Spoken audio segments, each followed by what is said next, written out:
આ સાથે વડોદરાથી સમાચાર સામે આવી રહ્યા છે। વડોદરામાં જ્વેલર્સની દુકાનમાં તસ્કરોનો તરખાટ જોવા મળ્યો છે। જ્વેલર્સની દુકાનમાં તસ્કરોનો તરખાટ જોવા મળ્યો છે, જેમાં કારેલીબાગમાં ત્રીજી જ્વેલર્સમાં ચોરી થઈ છે। શ્રીજી જ્વેલર્સમાં ચોરીની આ ઘટના સામે આવી છે, જેમાં બીજી ઘટના સામે આવી ગાડીમાં આવેલા શખ્સોએ ચોરી કરી અને ફરાર થયા। સોના ચાંદીના દાગીના સહિતની ચોરી કરવામાં આવી છે।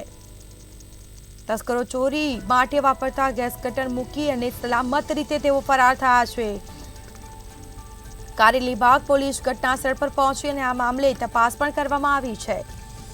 તો કારેલીબાગમાં શ્રીજી જ્વેલર્સમાં ચોરી થઈ છે।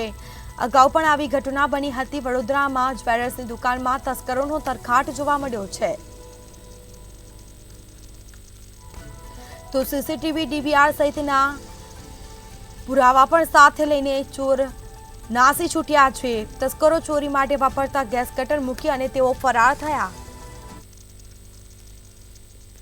શ્રીજી જ્વેલર્સ છે મારી દુકાનનું નામ।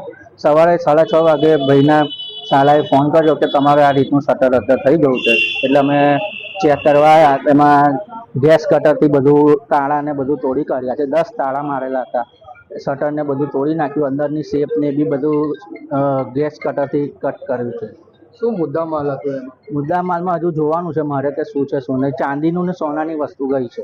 રોકડ કેટલા પૈસા હતા? રોકડ એ બધું જોવાનું છે મારે હજુ। શું નામ તમારું? સંકેતભાઈ।